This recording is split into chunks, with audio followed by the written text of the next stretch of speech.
Welcome to the podcast. If you'd like to listen to an ad-free version of this episode and all of our episodes, then search True Crime Today Premium Plus on Apple Podcasts and press subscribe. That's our premium channel where all of our ad-free and advanced episodes live, all in one place. True Crime Today Premium Plus. Search it on Apple Podcasts and press subscribe. Even try it for 3 days free. They thought they'd get away with it until now. This is Hidden Killers with Tony Brueski, featuring retired FBI Special Agent Jennifer Coffindaffer. I'm Tony Brueski, and today we dive headfirst into a question that feels almost too unsettling to ask. What happens when justice, abuse, and revenge collide in one brutal act? The Menendez brothers' story isn't just about a high-profile family tragedy or a sensational trial from the 90s. No, this is a story about what happens behind closed doors, where privilege masks pain, and a picture-perfect family portrait conceals unthinkable secrets.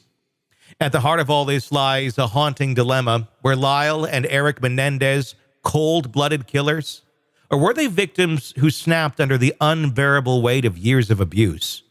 And if they were victims, what does that mean for the system that judged them and the society that never saw it coming? Today, we confront these unsettling truths.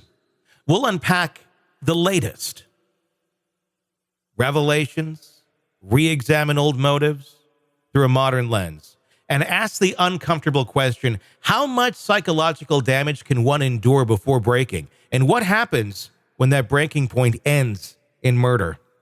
It's raw, unfiltered conversation because justice isn't always black and white. Sometimes it's a weird shade of gray that demands we take a second look.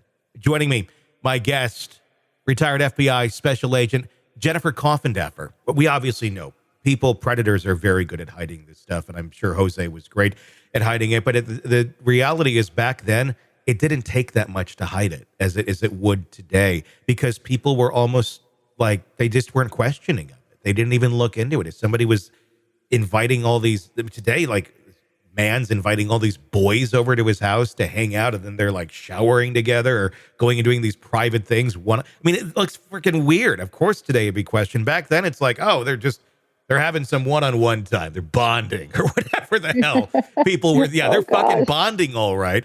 But it wasn't part of the lexicon. It wasn't even thought of, I think, or considered. And that's how I think people like Jose were able to get away with these things for so many years, because it wasn't even registering as a possibility to many others. Then on top of that, you put the mom into the mix, who, according to the boys, had knowledge of all this. That's a major betrayal. Is it something, and I think they look back on it, I think they do regret, I think they've even said it, having to have murdered their mom, but I feel like they didn't really have much of a choice when they were in that situation. And I'm sorry, that's a horrible thing to know that your significant other, the other parent to your children, is sexually abusing them, and you're just like, don't break up the family, it would be too hard to deal with that. No.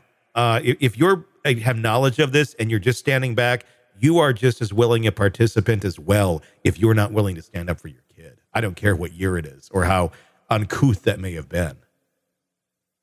Tony, you bring up great points. You really do. And certainly if this took place, I sympathize, empathize. Mm-hmm. I think it's horrible. But they were 18 and they were 21. Mm-hmm. One was away at Princeton, and the only reason he was back home was because he lied and cheated. Yeah. And they wanted to kick him out, but he ended up getting, a suspension. But my point is, and everybody's also forgotten, these boys were burglarizing houses all over the place. Their moral compass was a hot mess. Yeah. So how many people who are sexually abused like that are running around houses and stealing all of this, fencing it, and then using the money to live high on the hog? I don't know the answer to that. I think if you statistically look, and I don't have the numbers in front of me, but if you statistically look at people who have been sexually abused repeatedly at a young age, especially by people that they trust, their parents, I think you're going to see a high rate of them going out into life, committing crimes, bad behavior, bad acts, I think that could be easily found as a correlation. Not everybody's going to go break into houses and such, but I'm sure you have a certain percentage. What's causing that behavior? These kids had everything. Why would they be acting out and trying to get caught in some sort of an act? What's the reasoning behind doing these sort of things? It's not like they needed it for any reason. They weren't desperate. They were very well off, but obviously is a way that they were acting out. And I don't know. I mean, I can't say it's 100% because they're being sexually abused, but it sure shows a sign of really bizarre behavior from kids who otherwise really don't have a reason to be exhibiting bizarre behavior unless something else is going on, unless there is abuse that's going on behind the, beautiful walls and the gate of their mansion that everybody thought everything was perfect at. Well, a lot of kids who come from a lot of wealth like that do things like this because, especially in this case, we know, if nothing else, that Jose kept a tight hand over them, would have fits and everything if they lost at tennis and felt like they were spoiled and did all these things when he found out about the burglaries, to make them repay their debt and basically seemingly enjoyed humiliating them. So I have no doubt that they wanted to get out from underneath the hand of this guy and get to their money. That's what I think the motive was. I know it's very unpopular right now. The whole needle has shifted. And again, if it wouldn't have come up so late, and if they weren't such great actors in other realms and all their past criminal history didn't exist, maybe. But I just haven't seen the proof. I feel like they're a big conglomerate of a bunch of horrible things that happened to them. And I think some of it ended up mixing together. Was there some desire to get that money? Sure, I bet there certainly was. Was there a desire to get away from someone who'd been abusing you your entire life? Sure. Was there anger at mom for enabling it? Yes. Was the correct answer to the puzzle, let's go kill them? No, probably not. Not a great idea. But if you look at like battered spouse syndrome and what we understand today about abuse and psychology and how that can all just build up to such a breaking point, I think it makes a lot more sense that they did what they did. And maybe there was a bit of greed mixed into it, but I don't think greed was a mitigating factor. I think if it was just greed, none of this would have happened. You mix in the sexual abuse to it and the hate and the just that fire that would be brewing deep down to destroy the person that did that to you and maybe doing it to other people, I imagine is very, very great. And if there's a promise of some wealth on the other side after you get rid of the person who's destroyed you your entire life, I guess maybe it's a little like light at the end of the tunnel. But I do think the sexual abuse is what drove it more than anything. Yeah, the money in, it puts a kind of a little different spin on it. But again, all these years later, if the abuse took place, my opinion is that they've served their time. But let me ask you this, Tony. Yeah. For all the people that, at least in my view, they're truly victims. Yeah. They endured horrible things by their parents, incest and molestation. For all those real victims, if Lyle and Eric are not real victims, I just think it is such, and that's how I see it. I see it as such a slap in the face to the people who were truly victimized. And guess what? They didn't commit these well thought out, planned murders of their family members and then, lie about it. And the other piece of that is if this was truly motivated by them being sexually molested when they were young, how come no one knew about it, Tony? No one. Well, I'm going to disagree with you there because the cousin has said that they kind of suspected it. The female cousin said it was brought up at one point in time, but never really, examined much further. Again, people didn't talk about this. So that's not shocking to me that no one knew about it. I think a lot of people did know that Jose was doing this, that didn't even know that the brothers were having this happen to them. I mean, including the Menudo guy. I mean, there's a lot of logical reasons why this wasn't talked about for so many years.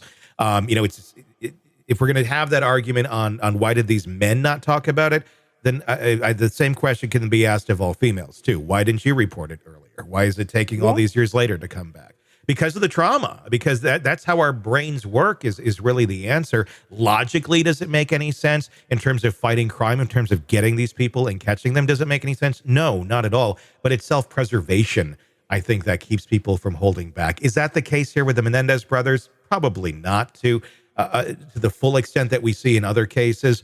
But I do think that is certainly part of the equation here, and that we're talking about 3 different decades where this all would have taken place in different steps and different stages, and coming to terms with it and coming out with it. You got to look at it in the perspective of those different eras, and I know you do. So I agree. If they are in fact guilty, I mean, we know they did it, but if they were not abused, yes, what a slap in the face. I do believe they were, though. And that being said, that's where I believe that justice is now being served, or that the chance for them to have some freedom after what they endured, I think, is called for. And so what does that mean, Tony, as a precedent we're setting? So now individuals who are accused of murdering their parent or the person that purportedly sexually abused them, do they come out now and does everybody just go to the floodgates and say, listen, I was abused and that's why I committed that murder. That's why I set them on fire. That's why I slit their throat. That's why I killed them with 15 rounds. That's why I reloaded. At what point does it end?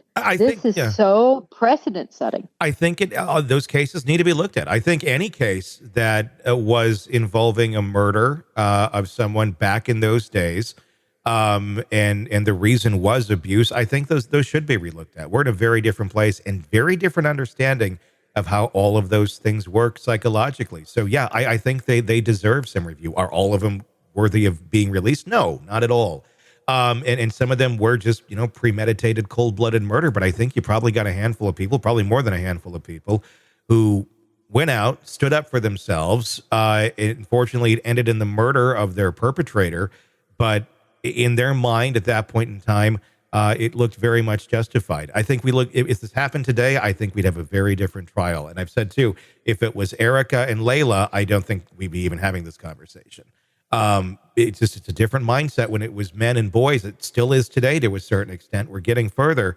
But yeah, I think the answer is yes. We need to relook at some of those cases from a different place in time where we weren't looking at things from a more compassionate standpoint to those who've been abused.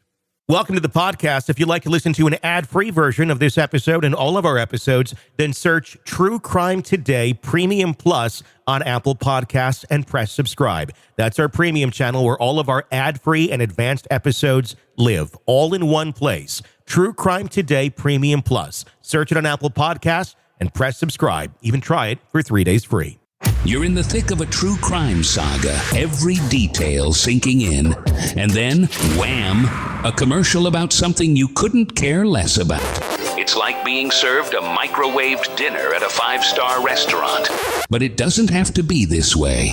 Go for True Crime Today Premium Plus on Apple Podcasts. With True Crime Today Premium Plus, you get uninterrupted, ad-free episodes, extended interviews that dig even deeper into the muck, and early access so you can brag to your friends.